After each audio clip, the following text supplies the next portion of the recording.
Hello guys, स्वागत है आपका हमारे चैनल डायन हॉरर स्टोरी में। चलिए आज की कहानी की शुरुआत करते हैं। एक राज्य था जहां अभी के ज़माने में कोई राजा नहीं था। वहां के राजा महाराजा को मरे हुए 500-600 साल से ऊपर हो गए थे। राजा महाराजा का महल काफ़ी खंडर बन चुका था। महल एक पहाड़ पर बसा हुआ था।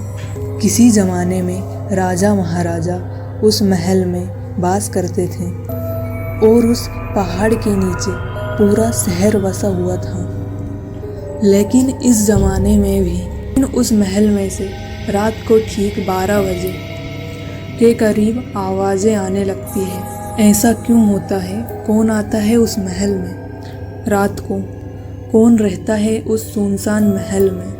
उस शहर के लोग तो दिन में भी उस महल के करीब नहीं जाते थे। लोग कहते हैं कि वहाँ एक दुष्ट रानी की आत्मा का वास है। उस रानी की आत्मा क्यों चीखती है रोज रात को 12 बजे? वह आत्मा पहले क्यों नहीं चीखती? ठीक 12 बजे ही क्यों चीखती है? तो चलिए दोस्तों, कहानी में आगे बढ़ते हैं और जानते हैं कि रानी के साथ आखिर क्या हुआ था। उस शहर के लोग कहते हैं कि हमारे जो दादा परदादा थे वह लोग कहते थे कि वह रानी किसी भी खूबसूरत लड़के को देखती थी तो उस पर मोहित हो जाती थी। एक बार की बात है, राजा का राज पूरी तरह से भरा हुआ था। तभी राज्य दरबार में उनके पड़ोसी राज्य के दोस्त उनसे मिलने आए। उनके साथ उनका सुंदर लड़का भी था जो कि बहुत खूबसूरत, जिसे कोई एक बार देख ले वह महिला उस पर मोहित हो उठती। दुष्ट रानी की नज़र उस पर पड़ गई और रानी ने उस राजकुमार को पाने का सोचा। राजा ने उन लोगों को अतिथि कक्ष में भेज दिया। वह लोग 2-3 दिन तक यहीं रुकने वाले थे। दुष्ट रानी ने सोचा कि क्यों ना उस राजकुमार से मिला जाए। फिर वह उस राजकुमार के कमरे में जाती है। वह राजकुमार सो रहा होता है। वह उसे जगह देती है और बोलती है, उठो राजकुमार, थोड़ा सा दूध और कुछ फल खा लो। फिर वह दूध पीता है और कुछ फल खा लेता है। फिर वह उस रानी से बोलता है कि वह उसे ये सारा महल घुमा सकती है क्या? रानी बोलती है, क्यों नहीं, चलो मैं तुम्हें सारे महल की सैर कराती हूँ। फिर वह दोनों महल को देखने के लिए निकल जाते हैं और वह उसे उसका कमरा और राजा का कमरा दिखाती है और सारा राज दरबार घुमाती है। एक दिन वह उस राजकुमार के दूध में कुछ नशीला पदार्थ मिला देती है और फिर वह बेहोश हो जाता है।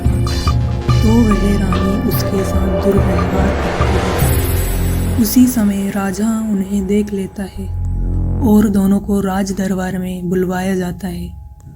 राजा उस राजकुमार से पूछता है तो वह राजकुमार बोलता है कि रानी उसको महल में घुमाकर उसके कक्ष में ले जाती है और दूध पिलाती है। इसके बाद क्या हुआ उसे कुछ पता नहीं रहता है।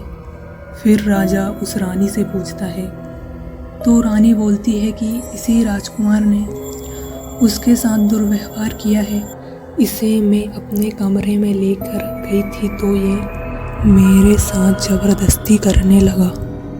राजा को समझ नहीं आ रहा था कि कौन सही है और कौन गलत। तभी राजा के दोस्त उस राजकुमार के पिता खड़े होकर बोलते हैं, मैं अब इस महल में एक क्षण भी नहीं रहूँगा। मेरे बेटे पर इतना बड़ा इल्ज़ाम। वह राजा से बोलता है कि आज से तुम्हारी और मेरी दोस्ती खत्म। ऐसा कहकर दोनों पिता पुत्र चले जाते हैं। फिर राजा राज दरबार से चले जाते हैं और एक दिन बाद रानी से पूछते हैं कि तुम्हारी गलती तो नहीं थी? यदि तुम्हारी गलती होगी तो ये तुम्हारे लिए अच्छा नहीं होगा। फिर कुछ दिनों बाद राजा इन बातों को भुलाकर आगे की सोचते हैं और वह एक सेनापति बुलवाते हैं। जो कि हमेशा उनके साथ रहे। वह उसे किसी और राज्य से बुलवाते हैं और अपना सब काम करवाया करते हैं। फिर रानी ने सोचा कि इसका इस्तेमाल किया जाए। फिर वह उस सेनापति से बातचीत और बोलने की सोचती है, पर वह सेनापति बहुत ही बुद्धिमान होता है। वह रानी की ओर नज़र से नज़र भी नहीं मिलाता है। रानी ने सोचा इसे काबू में करना तो बहुत ही कठिन है। इस सेनापति के लिए कुछ और किया जाए। राजा को उस सेनापति पर पूरा भरोसा था। वह राजा का काम बड़ी ईमानदारी से करा करता था और उसका बर्ताव भी ठीक था। रानी ने उसे कई बार उलझाने की कोशिश की, पर वह रानी के चंगुल में नहीं फंसा। रानी उसके साथ दुर्व्यवहार करती, फिर भी वह कुछ नहीं कहता था। वह कभी उसका हाथ पकड़ लेती तो कभी उसको छूने की कोशिश करती थी। ये सब हाल सेनापति ने राजा को बताया। फिर राजा ने कहा, मुझे तुम पर पूरा भरोसा है, इसलिए कल तुम मेरे कहने पर रानी के कमरे में जाना। सेनापति बोलता है, जो आज्ञा महाराज, जैसा आप कहें। अगर तुम्हारी ये बात झूठी निकलती है तो तुम अपनी जान से हाथ धो बैठोगे।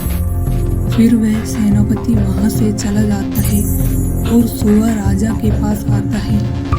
राजा बोलते हैं, जाओ सेनापति, रानी अपने कमरे में है, तुम उसके कमरे में जाकर खड़े हो जाना और बोलना कि आज राजा जी कहीं बाहर गए हैं और वह कल तक लौटेंगे। वह राजा के कहने पर रानी के कमरे में चला जाता है। रानी के कमरे में जाकर वह रानी से यह सब बात कहता है जो उससे राजा ने कही थी। राजा कमरे के बाहर छिपकर ये सब नज़ारे देख रहे होते हैं। रानी बोलती है, उन्होंने मुझसे तो कुछ कहा ही नहीं, वह बाहर जा रहे हैं। फिर रानी सोचती है, अच्छा मौका है इस सेनापति को अपने चंगुल में लेने का। राजा भी नहीं है। रानी बोलती है, तुम इस जगह पर बैठ जाओ, मैं अभी आती हूँ। फिर वह उस सेनापति के लिए दूध ले आती है। सेनापति बोलता है कि रानी जी, इसकी क्या आवश्यकता है, मैं चलता हूँ। रानी उसका हाथ पकड़ लेती है। राजा बाहर से ये सब देख रहे थे। हाथ पकड़कर वह रानी बोलती है, तुम्हें यह दूध तो पीना ही पड़ेगा। फिर वह दूध का गिलास सेनापति के हाथों नीचे गिर जाता है। फिर रानी क्रोधित हो जाती है और उस सेनापति के साथ दुर्व्यवहार करती है। तभी राजा वहाँ आ जाते हैं और रानी को एक कमरे में बंद कर देते हैं और सभी से बोल देते हैं कि कोई भी उसे खाना पीना नहीं देगा अगले 10 दिन तक, तब तक कि यह मर न जाए। 10वें दिन उस कमरे का गेट खोला जाता है तो वह रानी बेहोश मिलती है। राजा बोलते हैं कि यह अभी मरी नहीं है, इसके कमरे में आग लगा दी जाए। फिर उसके कमरे में आग लगा दी जाती है। रानी के मरने के कुछ सालों बाद उस कमरे से आवाज़ आने लगती है। ठीक रात 12 बजे वह रानी चीखने लगती है। कुछ दिनों बाद राजा भी मर जाता है और उसकी प्रजा कहीं और चली जाती है। तो यह उस रानी की कहानी है जिसकी आवाज़ आज भी सुनाई देती है। तो दोस्तों, आज की कहानी में बस इतना ही। अगर आपको वीडियो अच्छी लगी हो तो वीडियो को लाइक करना एंड चैनल को सब्सक्राइब करना।